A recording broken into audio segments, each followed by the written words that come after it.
morning, ladies and gentlemen. And on behalf of the state's team, Attorneys Crawford and Sitzberger and myself, as well as Detectives Hoppy and Plennis and Ms. DeVolcanier, thank you so much for paying such close attention during this trial. I have to say that it stuck out in my head when I would look over at how carefully you were all listening, and we really do appreciate that. This is my opportunity to argue the case. The evidence is in, and soon you'll be asked to deliberate whether we've met our burden in this case on all three counts. All three counts follow this theme of murder, greed, and lies that my co-counsel introduced during opening statements.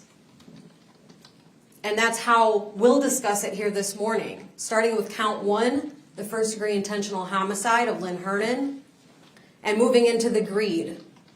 Count 2 being the theft while Ms. Hernon was alive, and count 3 being the theft from Ms. Hernon's estate. When we talk about count 1, the judge just read you the elements. Ladies and gentlemen, we submit to you that in this case, Ms. Krzyzewski caused Lynn Hernon's death with the intent to kill her. You heard moments ago that it's not necessary that every fact be proven directly by a witness or an exhibit, and that in fact circumstantial evidence can be just as powerful. Whether it's direct or circumstantial evidence, the only thing that matters is whether it satisfies you beyond a reasonable doubt. The circumstances in this case are significant. The cause of death in this matter, as determined by Dr. Bedritsky, is poisoning. Tetrahydrozoline is a poison.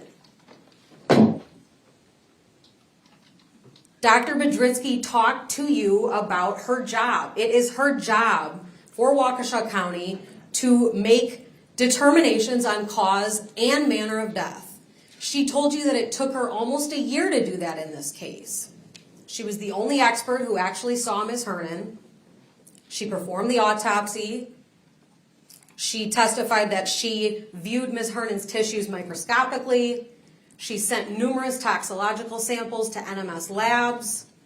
She reviewed thousands of pages of medical records. She conducted research and consulted with other experts and considered the facts at the death scene. And ultimately, she told you, without hesitation, that the poisoning that occurred in this case was at the hand of another.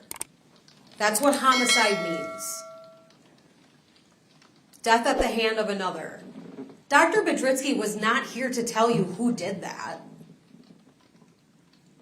She was not concerned with that at all when making these determinations. That's not her job. But she did testify that she considers this case to be unique in a couple different ways. Definitely, the toxicology was atypical. That scene was atypical. And she told you it was atypical both because of things that were there and things that weren't there. Like tetrahydrozoline bottles. Dr. Bedritsky told you that it was significant to her that of all the medication, pills, and bottles, and powders at the scene, that Ms. Hernon's toxicology did not indicate elevated levels of those prescriptions. Certainly not fatal levels. There was only one poison in Ms. Hernon's toxicology, and it was eye drops, and they weren't on the scene. I submit to you, ladies and gentlemen, that the misleading scene that caused investigators from day one to believe this was a pill overdose was very intentional. It was intentional by the only person who was there, other than Ms. Hernon, It was an intentional way to mislead. This theme of Ms. Kraszewski's intent being to mislead will carry us through the rest of the discussion this morning. And the motive? To get out of trouble, right? Because what was presented by Ms. Kraszewski to the first responders at the scene was not at all what the actual cause of death was. Ms. Kraszewski talked about how ill Ms. Hernon had been, how she liked to use her pills. There's no suicide note. Dr. Bedritsky talked to you. Ms. Hernon was not on the verge of death. This chart looks at the substances we've talked about so many times in this case. Again, only one of them is a poison. And I submit to you that the fact that the poison is in the toxicology is circumstantial evidence of the person's intent who gave it to her. The other substances underneath the tetrahydrozoline are not anywhere near fatal levels. Dr. Bedritsky told you that even together, those other substances would not have caused the death because it was the tetrahydrozoline that was so significant that that level was fatal.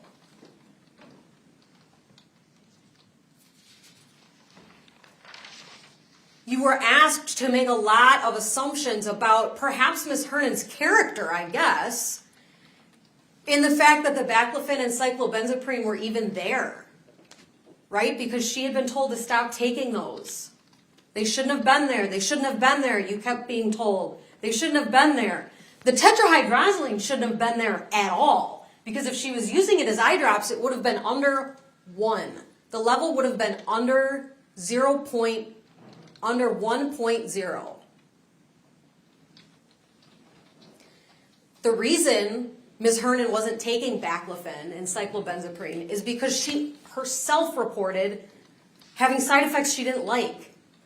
And they were not life-threatening side effects. They were rashes. They were salt in her mouth. They were weight gain.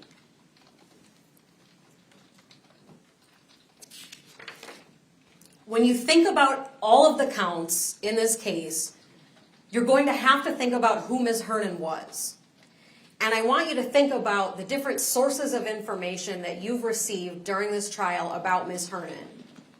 And consider the sources of that information. You heard in this case from 3 of Ms. Hernon's closest friends. People that she loved. Anthony Posa told you he would go over there and she'd make him lunch during college and they'd talk about movies, black and white movies. They'd talk about her dad, who was in the military. Corrine Posa showed you birthday cards that she still had from Ms. Hernon. She was a very thoughtful person. She liked to cook. You heard that she would bring food to parties. Corrine Posa told you that they had an affinity for shoes together, and she laughed a little when she looked at that note on one of the birthday cards. Corrine Posa told you that she had gone thrift shopping and rummaging with Ms. Hernon because she loved to get a deal. Ms. Hernon was making plans with these people. Jim Kelleher told you they were making plans because he still had a birthday gift for her after she got out of the hospital. Anthony Posa and Keith Lang saw Ms. Hernon after they had had lunch, and she made plans to see Anthony soon. Ms. Hernon was always thoughtful about her appearance, and that's significant. She gave gifts that were meaningful, not necessarily expensive. She was overall, as we've seen in the patterns presented, frugal. She had a very high credit score. She paid cards down. She didn't spend a ton of money. She certainly was not someone who used technology very well. In fact, Ms. Posa told you that when she'd have photos of Anthony, Ms. Hernon would want her to physically send those to get printed so she could pick them up. She could not even manipulate the photo application on a smartphone. let alone some of the other things that she's been alleged to have been involved with in this case. She loved her pets, and you heard even from the insurance agent, she was a thoughtful person, making Christmas gifts of food, low-cost items. That is in great juxtaposition with how Ms. Hernan's been portrayed in this trial.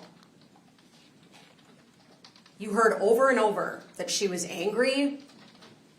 She was so angry, she was giving up. She wanted to get rid of all of her money.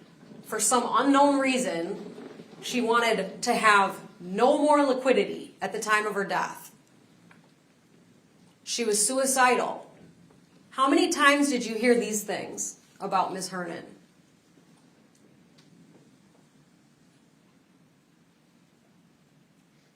And the suggestion that she was apparently scamming the government because she got food share.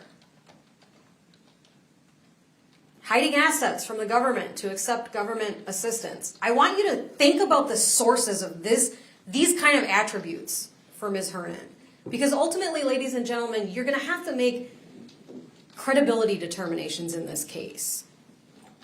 And you have to consider what intent the source of information had. Was it to mislead you? Was it to shift your focus? What's the motive behind those kind of statements? You need to consider that when you're deciding about intent. Because at the core of this case really is the defendant's intent and the lack of consent for those theft counts. And those are all questions that Ms. Hernan can't answer because she was murdered. That's why these questions have to be answered with circumstantial evidence. And that includes motive, which is different from intent. But it's someone's reason for doing something. I submit to you, ladies and gentlemen, that in this case, Ms. Krzyzewski's intent is clear. It was to kill. The intent behind her lies is to mislead. And the motive is her own personal benefit, whether it be getting out of trouble or money. Count 2 is the theft while Ms. Hernan was alive. Again, these two things Ms. Hernan can't tell you about, so we rely on the circumstances. One significant one is the difference in the patterns that you saw between Ms. Hernan and Ms. Krzyzewski in this case. There was testimony about this and information gleaned from all of the financial records about these. Ms. Hernan was paying cards down. She had a great credit score.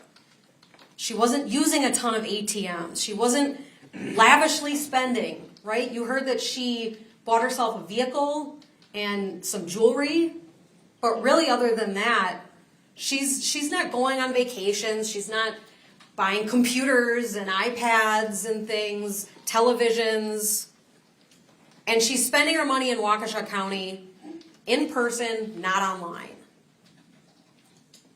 You saw the patterns of Ms. Krzyzewski in this case.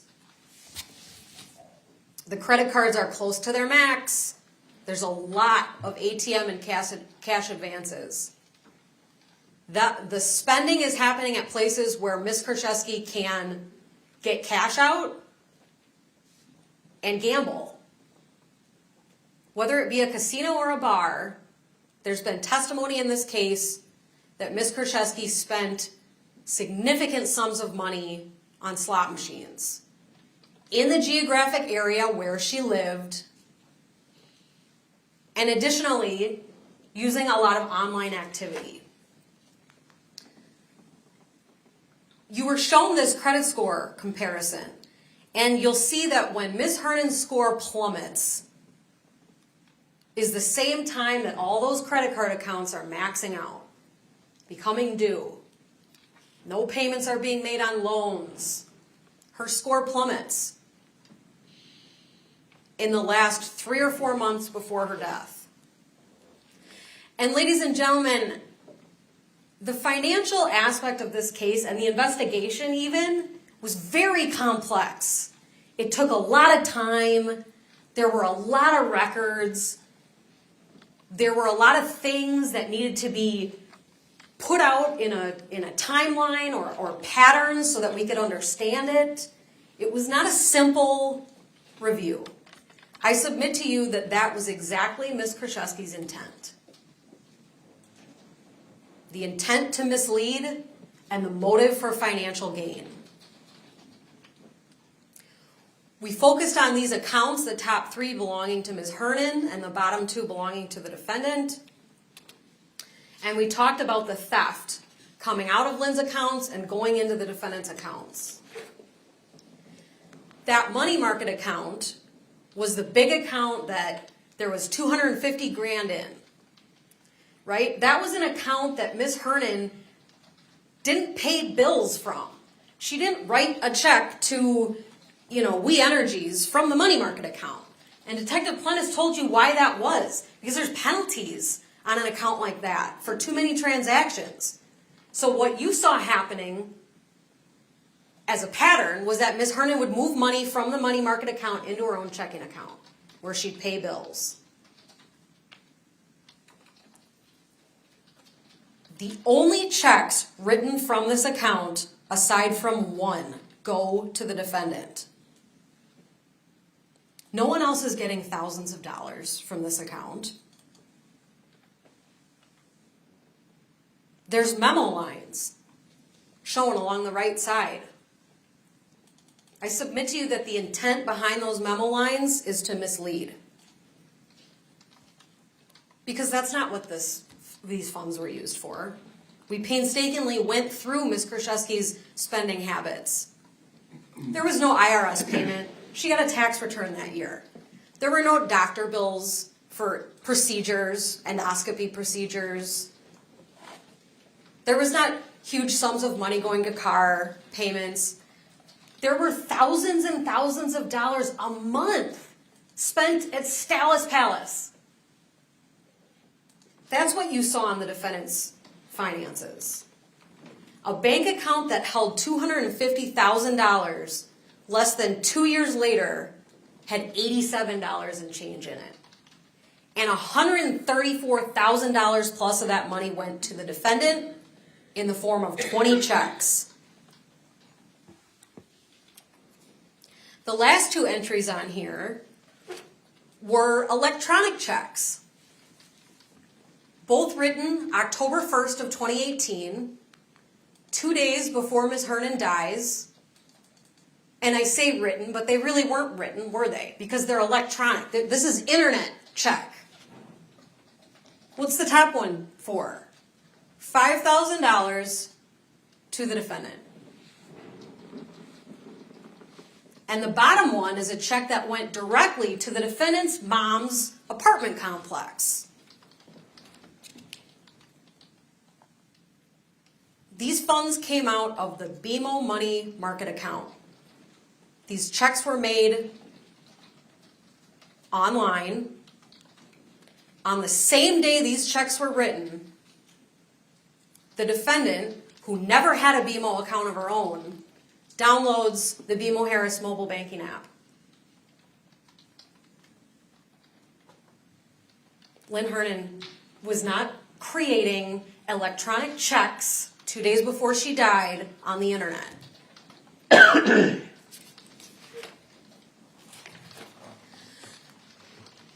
The other main account of Ms. Hernan's was her checking account, the 5336 account. And during the trial, we focused a lot on the checks written from the money market account and this checking account. But there were also expenditures that we didn't include in the total, including over $4,000 spent on her check card while she was in the hospital. $4,000. She was only in the hospital from September 15th through the 28th. Whose spending pattern does $4,000 in 2 weeks sound like? There was over $3,000 of transactions after Ms. Hernan's death. We know that she wasn't using her check card. And ultimately, of all the checks that Ms. Hernan wrote from her checking account, included paying bills and over $10,000 in checks to the defendant. It's very telling when you look at two of those checks from Ms. Hernan's checking account. Ms. Hernan certainly knew how to give a gift if she wanted to. When Anthony graduated high school, Ms. Hernan's intent was to give him $200. So she wrote a check, and in the memo line, it says graduation. There's one other check in the form of a gift from this checking account. It's to Ms. Krzyzewski. The memo line says gift. Look at the value of that check. $2,612.17 for a gift. Ladies and gentlemen, Ms. Krzyzewski is the only person in Ms. Hernan's life getting gifts like that.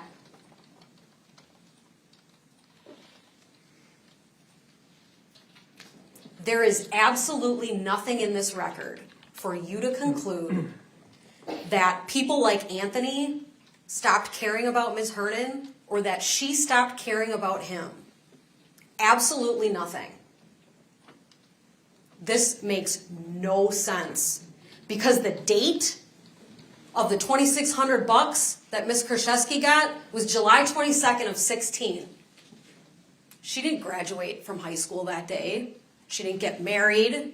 She didn't have a baby. Object to information that's not in the record, Judge. Overruled. That check is not to celebrate a monumental part of Ms. Krzyzewski's life, like the $200 that Anthony got when he graduated.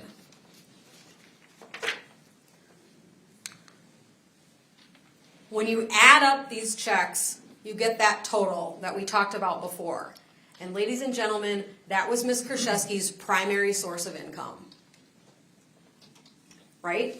You saw her paychecks over the span of almost 2 years total less than 50 grand. Her income was stealing from Ms. Hernan. And she never paid a dime of it back.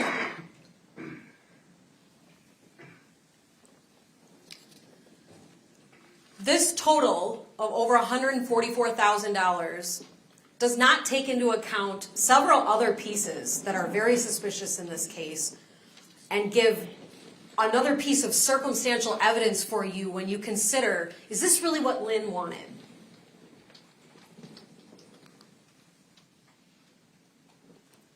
In February of 2018, a loan is applied for 30 grand is what ultimately gets approved. At that point in time, Ms. Hernan is not in some sort of dire financial situation. She's not trying to buy a home. There's absolutely no reason gleaned from Ms. Hernan's financial accounts that she would need this kind of a loan in February of 2018. I submit to you that the way that this loan was applied for, that's not something that Ms. Hernan was capable of doing, frankly.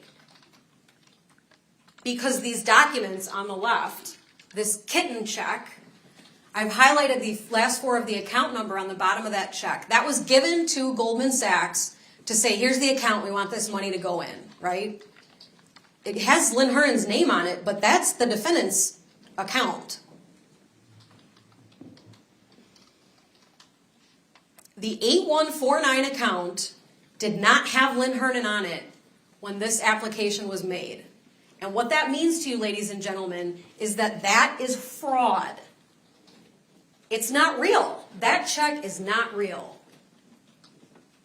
What else isn't real that Goldman Sachs received? We went through painstaking detail about the different financial banking support documents that loan provider received. Again, they're fraud. They are fraudulent. Someone who knows how to create documents and manipulate information turned the bank account information of herself to look like it was Ms. Hernan's.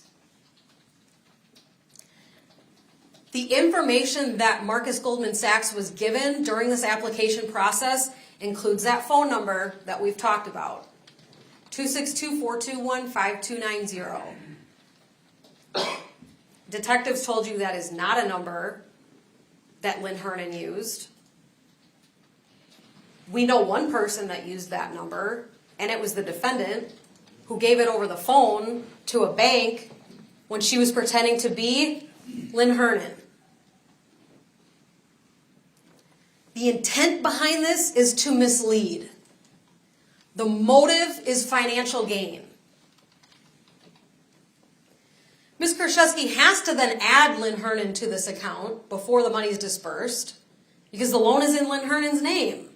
So the money gets put in to Jesse Kraszewski's account on March 8th of 2018, $30,000. And this was all done online. Ladies and gentlemen, Lynn Hernan knew how to give gifts if she wanted to give gifts. There are such more simple ways of transferring money to someone than this. And that circumstance goes directly to consent. That loan ultimately has some payments made from the estate account. Right? Goldman Sachs is saying there's minimum payments due on this loan. The defendant pays 3 times out of the Tri-City account, all the while having never listed that $30,000 loan on the final accounting. Ms. Kraszewski never discloses it. She never pays it. I submit to you, ladies and gentlemen, that's because her intent was to mislead and her motive was for financial gain.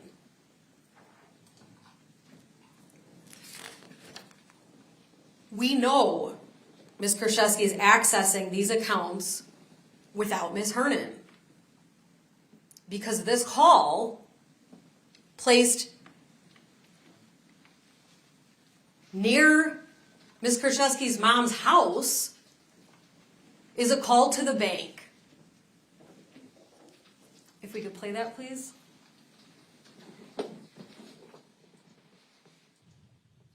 Thank you for calling City. My name's Melanie. Can I have your name as it appears on your card? Lynn A. Hernan. This is another circumstance for you to consider when you're trying to determine whether all of this financial activity was done with Ms. Hernan's consent. If she's with Ms. Hernan and Ms. Hernan wants her to have all this money, why do you have to pretend to be her on the phone? There's evidence in this record that Ms. Hernan knew how to make a call to make a transfer of funds, to talk to her bank on the phone. There's absolutely no logical reason why Ms. Kraszewski would have to call any of these banks and pretend to be Ms. Hernan. The intent was to mislead, and the motive was for financial gain. And that's why all of Ms. Kraszewski's information is on the victim's credit report, which the defense showed you. Exhibit 621. Ms. Kraszewski's P.O. box, her phone number, and the 5290 number are all on here. Another circumstance for you to consider in terms of whether this was all with consent. Ms. Kraszewski gave a pretty detailed account of what she and Ms. Hernan did on October 3rd of 2018, multiple times in those interviews. And when you look at these, it's actually quite morbid.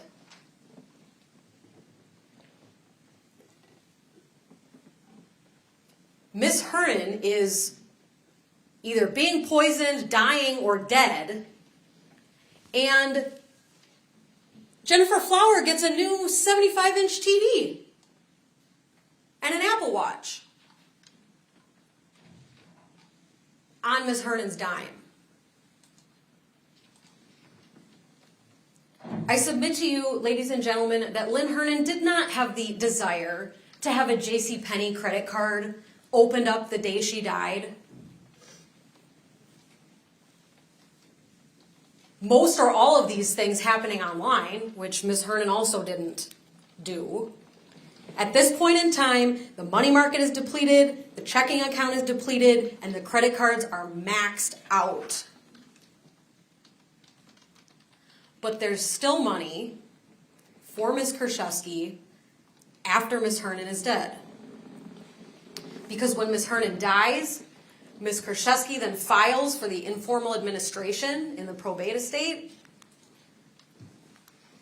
Her and Anthony Poza are the beneficiaries, and immediately Anthony told you that it was odd how quickly Ms. Krzyzewski told him, you have to sign off on this stuff so we can get the estate going. And after that point in time, ladies and gentlemen, I submit to you that the Tri-City estate account became Ms. Krzyzewski's source of income. Over $50,000 in cash went from that account into Ms. Krzyzewski's pocket. It was not going to creditors. And when Anthony realized just how much money had already come out of that estate and asked some questions about it, we have a series of fraud handed from Ms. Krzyzewski to Anthony Poza. The intent to mislead. The motive, financial gain. 52 pieces of paper Anthony Poza got from Jesse Krzyzewski. Here's 17 of them. Fake. They're fake. The vet clinic administrator came in here and told you that's not correct. And not only was this created so that Ms. Krzyzewski could pocket an extra $100, but the cat's put down and their name got deleted for no reason. Fake.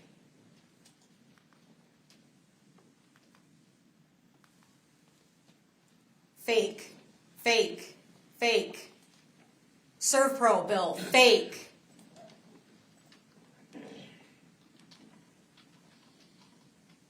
Detective Plintus painstakingly went through these documents and showed you that they're all fraud created by someone who is very good at making fraudulent documents look correct. Mr. Poza thought, well, okay. And this is, you saw this through the handwriting expert. There's the Jeep title. Fake. Debt's a decedent. Fake. These numbers don't even match the numbers that she tried to give Anthony Poza. And the will. Fake. Ms. Krzyzewski knew that she had to create some reason why she had taken 50 grand out of the estate account. Why she had spent another 15 plus in payments out toward other accounts. You heard testimony that there's one person involved in this case who has previously used fraud, used a mechanism to mislead for financial gain. 2 different times back in 2010. You can consider those for Ms. Krzyzewski's intent and motive in this case. And I submit to you that it's very clear. Her intent is to mislead, and her motive is for financial gain. Ms. Krzyzewski has a pattern of making things up to get herself out of trouble. Attorney Taylor testified that when she got involved, Ms. Krzyzewski got removed as the personal representative. Ms. Krzyzewski's backed into a corner at that point, right? She's not in charge of this anymore. So what does she do? What does she do to try to get herself out of hot water? She files with the circuit court this new will that removes Anthony with some, Attorney Taylor told you, very odd explanation that the first will was some sort of a test that then Anthony failed. She's never heard of that in her life because it's ridiculous.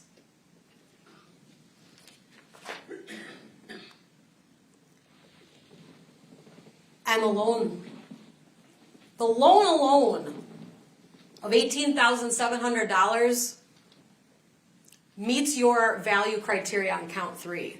Not even considering the cash or payments that were made from the Tri-City account to the defendant's own debts. None of that inheritance loan funding is valid. That is theft. Ladies and gentlemen, you were told that personal representatives have a fiduciary duty to act in the best interests of the estate.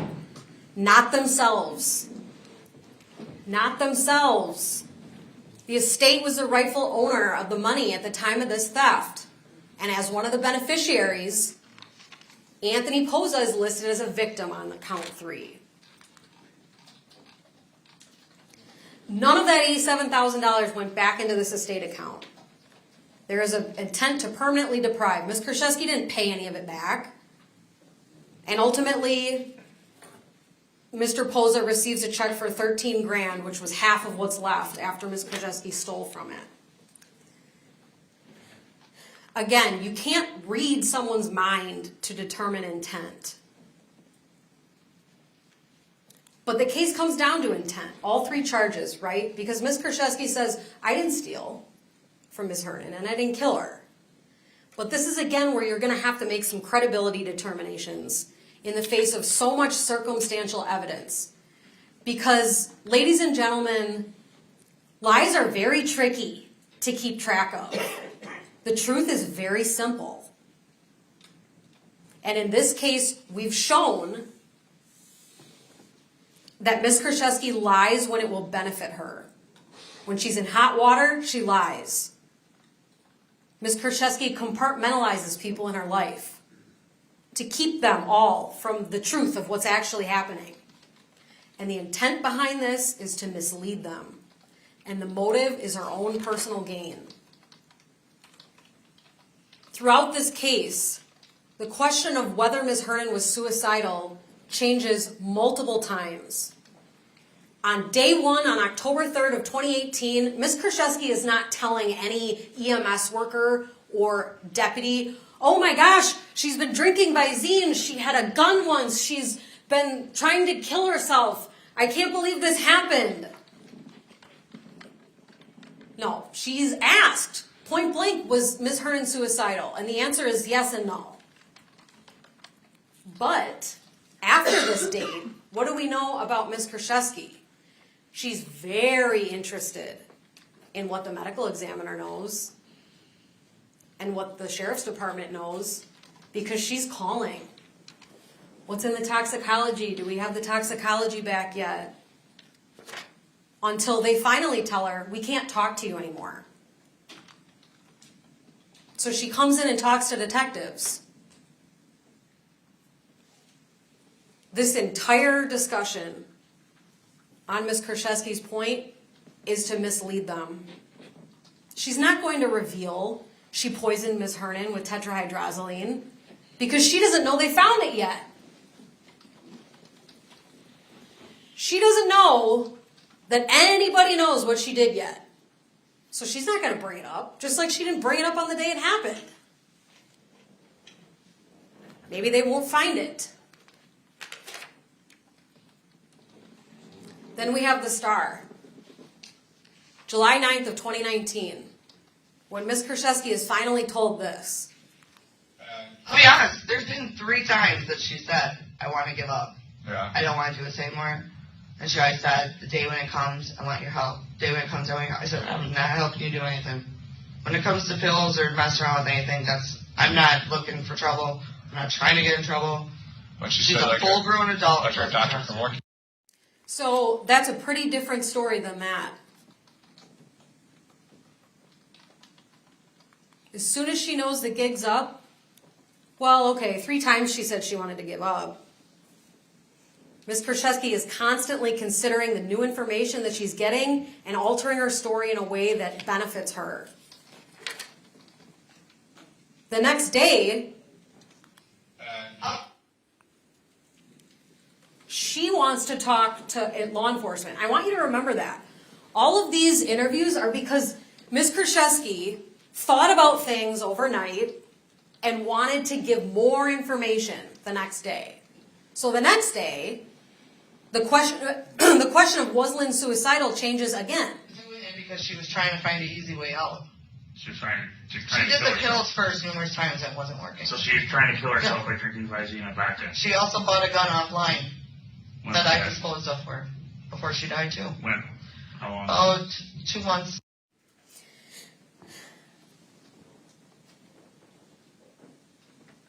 I submit to you, ladies and gentlemen, that Ms. Krzyzewski knew.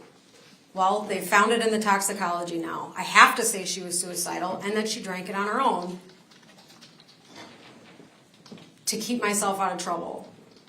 The intent behind all of this is to mislead, and the motive is to keep herself out of trouble. These focus over here. She bought these guns, right? Misleading the investigators. There's these guns. She bought them. I wrestled one away from Ms. Hernan once. Okay, well, Ms. Krzyzewski is really the person, based on the evidence, that acquired those items. The Brownell firearm, here's the phone call. Hey, I want to change the delivery from a residence to a FedEx pickup. That phone call is made from Ms. Krzyzewski's phone near her house. And this is all in order placed on Ms. Hernan's credit card. This one's even more telling, because what do we know about September 27th of 2018? Lynn Hernan is at Waukesha Memorial Hospital, which is nowhere near the map that you're being shown from Exhibit 173. This is a phone call to Urban Arms. Another order using victim's credit card. She's in the hospital. And the order is made on Ms. Krzyzewski's phone. That's all nonsense. It's all an effort to mislead. Because in reality, Ms. Krzyzewski's story changes iterations based on the amount of information that she has.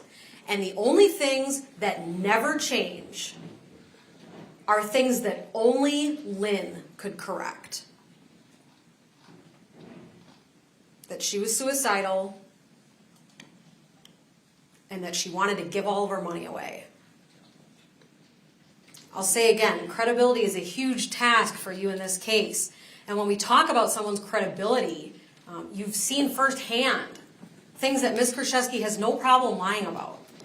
Dan Radloff sat up there and told you that she would pretend to go to work when he was living with her. She would get up, get ready, and pretend like she had a job. Later saying, yeah, no, I'm not actually working. Up to big lies. Like a lie to a family she lived with. Why did the Craig family think Lynn Hernan was in a coma at Freighter? This is why. Because Ms. Krzyzewski told that to Scott Craig. And remember why this comes up. In May of 2018, what's going on in Ms. Krzyzewski's life that makes this lie something that's going to personally gain? She's going to gain from. The scenario is that Scott wants nothing to do with her anymore. And it's all an attempt to mislead, to shift your focus. Scott, forget about that and look over here. Lynn Hernan's in a coma.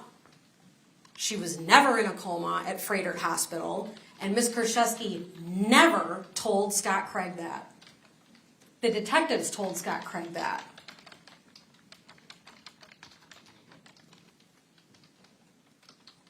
The motive is to get herself out of hot water. And nonetheless, she lies about telling them that. So I'd be out by her. Again, this is a guy who swears he's told me she was in a coma. No. Why? I never said that. Swear to God. Why do you think he's so upset? This is someone that she was closest with. She lived with. Scott Craig was also someone in Ms. Kraszewski's life that had to stay very compartmentalized. It is no coincidence that he never met Lynn Hernan, ladies and gentlemen. It is no coincidence that Scott Craig was not invited to the funeral dinner for Lynn Hernan, where Scott may have been able to talk with an Anthony Poza or a Keith Lang or a Corrine Poza. So sad about Lynn being in a coma at Freighter. Can you imagine if Scott would have said that at the dinner? No way.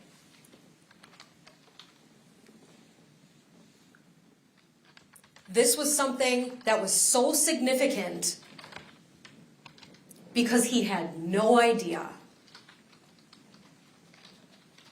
Ms. Kraszewski was very, very good at misleading Mr. Craig. And he expresses the frustration and shock in this call that you heard from State's Exhibit 54. I was told she's in the hospital. Your She best was friend was in the fucking hospital numerous times. Well, not in a coma for 5 months. That's what you told me. So, I know that's what I told you. Yeah, I told I you know. that to protect That's you pretty for a disgusting. reason.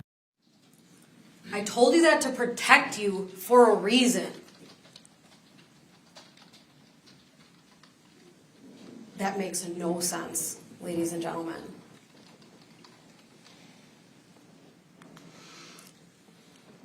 Another consideration in your credibility determination of the defendant in this case should be this January 2019 discussion, which happens up here on our timeline, well before the star. What is going on this day in January of 2019? Do you recall the beginning of this discussion? Scott Craig's mad at her. She's in hot water again. Right? However, that disagreement evaporates once she says this.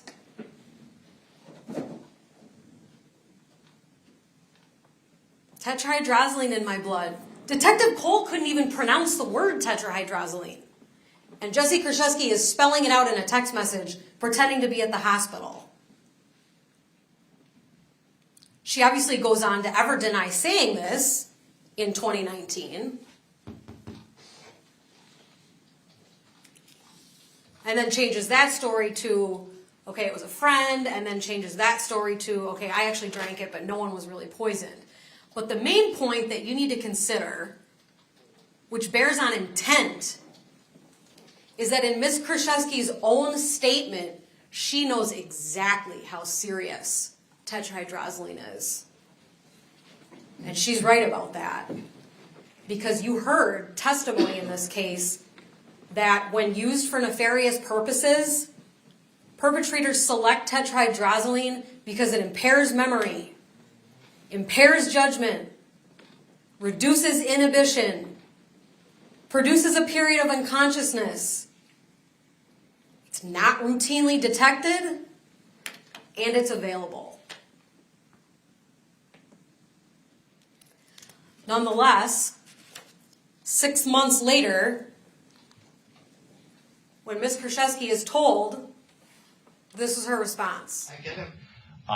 And there's an anomaly in her toxicology. There's a drug in her system that's not supposed to be there. And what would that be? It's called tetrahydrazine. What is that? Commonly known as eye drops.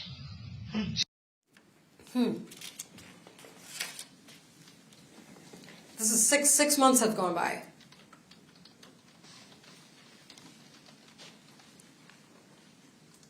So now she knows. What does she say about whether Ms. Hernan was using it? A lot. Like not enough, you can't take it through your eyes. It has to be ingested through orally. I've never seen her drink it, ever. Ever. And why would you drink eye drops? I mean, what would it taste like? I don't even know, but... Not, oh my gosh, I've been buying bottles of this stuff for her. Because she drinks it all the time and I've seen her drink it. No. It's... Say it like that because that doesn't sound right, but I didn't give her anything. I didn't even give her pills wrong or vodka or drug. I didn't give her anything. I didn't give her this eye drop. Then we have a period of time where Ms. Krzyzewski is thinking, and the next morning she says, I want to talk again. Right? This is the next day. I've gotten the Visine for her. I never put any in her, anything for her. Ever. Ever. Never. I bought it for her. That's as far as I've gotten. I've never even put it in her eyes for her. I submit to you that the intent behind this is to mislead, and the motive is to get herself out of trouble. Or this would have been something she said on day one. And she was drinking vodka and Visine. Now, how do you know she was drinking vodka and Visine? Because that's what she had mixed together. And that was the day before. How do you know she had mixed Visine with her vodka? Because that's what she did. There's still some distance there, right? That was the day before. Again, there's a night that goes by. Ms. Krzyzewski is thinking. And the next morning on the 11th, I want to talk again. I've got more information. She did, one time, the whole time I've known her, she drank one bottle in front of me. Just one time. One bottle. And she never did that afterward. I was so upset and hurt by it because I didn't want her to do this. I didn't think it was the best way to go. She was trying everything. 2 days ago, this person is saying, I've never seen her drink it ever, ever. And now she's drinking a whole bottle of it in front of her. This is the same day. The water didn't taste like anything, and the vodka, she liked it because she got like a little more of a buzz off of it. Mm-hmm. Ladies and gentlemen, not one doctor or expert told you that that is factual at all. Dr. Thomas testified that she is unaware of anything that would suggest people are drinking tetrahydrozoline because of some euphoric or buzz. Dr. Bedritsky said the same thing. Even Dr. Spiller said that's not a symptom or side effect of drinking tetrahydrozoline. Again, the intent is to mislead.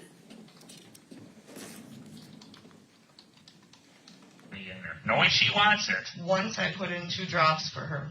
Okay. Once. In what? In her vodka. Okay. And once was how long before that? That was a month and probably 4 weeks, 3-4 weeks before. That was the only time I ever did it. Ladies and gentlemen, when you determine credibility, you have to consider whether the source of the information has an interest in the outcome. This is the last version that you're left with. Oh. That bottle of water right there had in six Visines. How do you know that? Because that's what she put in it. When? She told me the 3 days before I threw it out. And she asked for it that morning. Did you gave it to her? Yeah. I ask you, ladies and gentlemen, can you even rely on that?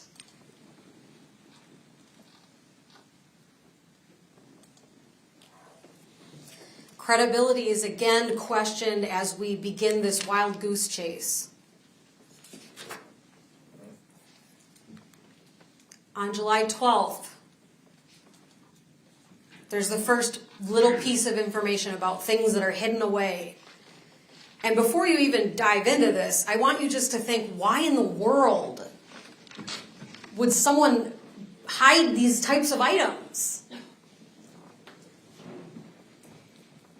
Nonetheless, it starts with the BMO Just get me lockbox. out. Okay. That's what I'd like. Okay. Check her Bemis Harris. Her BMO Harris bank. Okay. She has a lockbox. I thought you said this was a storage shed. That's where she put her items. No. This is a BMO Harris lockbox now. Correct. I didn't give any specifics for a reason. You said a storage I shed. said it's not in my name. So in a lockbox, there is a gun. No. There is. Where's the gun? I said she has her stuff and I have my stuff. Ladies and gentlemen, on July 12th, when Ms. Krzyzewski tells Aaron Hoppy to look in that BMO lockbox, she absolutely knows it's empty. Because she was the last one there with her mom the day after Lynn Hernan died. And in April of 2019, before these interviews, she surrenders that box, signing that there's nothing in it.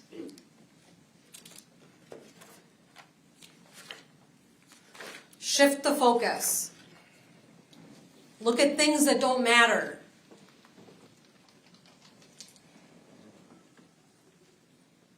She has a new layer to this whole story then. Tell us where you buried this stuff. No, I'll tell you. Where'd you bury it? It's in Whitnall Park. Whitnall Park. That's where my bunny used to be buried. It's behind my mom's apartments.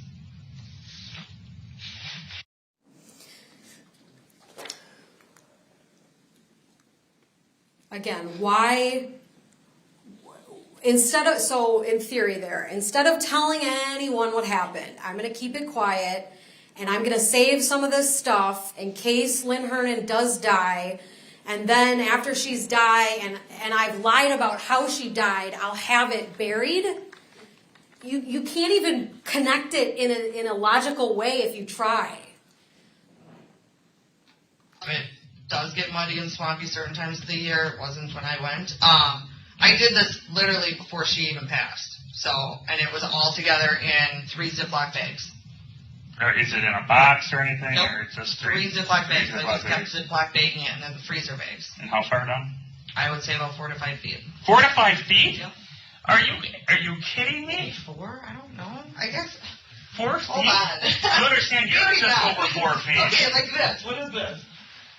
I'm not good with Okay, that. that made 2. Okay, holy shit, I'm like 4 feet. Yeah, I guess you're right. That is Okay, like man, when you put Anyone stop? If you give me more put a like body in there or something? I'm one of those people sometimes like I'm better like I have roads. Fine. Like I can tell you roads, but I can show you. Yeah, I guess that's true. I'm 5'11".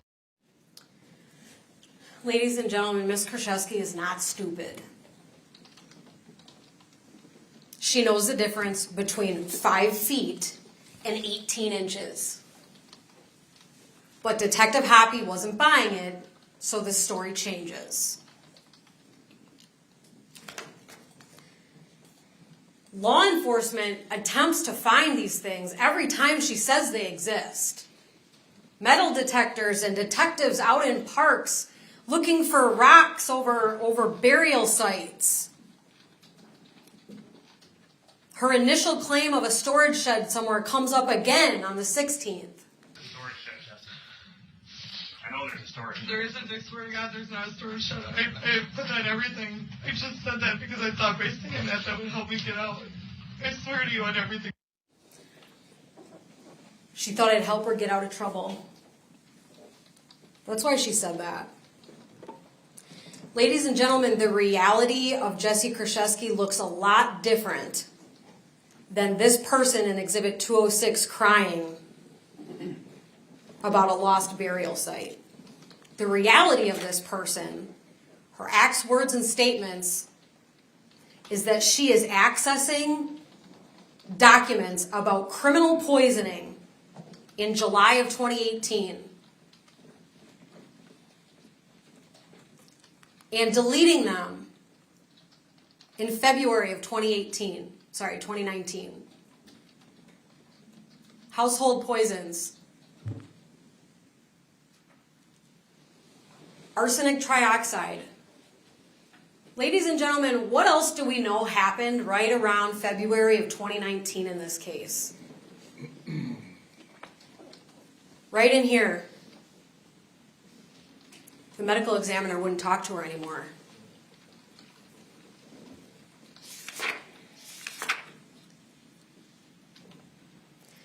The reality of this case, ladies and gentlemen, is that this is someone with a fair amount of poison research on her own phone. This is someone who has profited over $144,000 before death and over $80,000 after. This is someone who misleads others when she's in hot water. I submit to you, ladies and gentlemen, that Ms. Krzyzewski thought she would get away with this or be able to talk her way out of it. But the reality of this is that the cause of death is a poisoning, and the manner of death is a homicide. At the time Lynn Hernan died, she was worth more to Ms. Krzyzewski dead than alive. And this person that you heard about, this loving person on the left, did not kill herself. Based on all the facts and evidence that you've seen, the state is going to ask that you return 3 verdicts of guilty in this case. Thank you.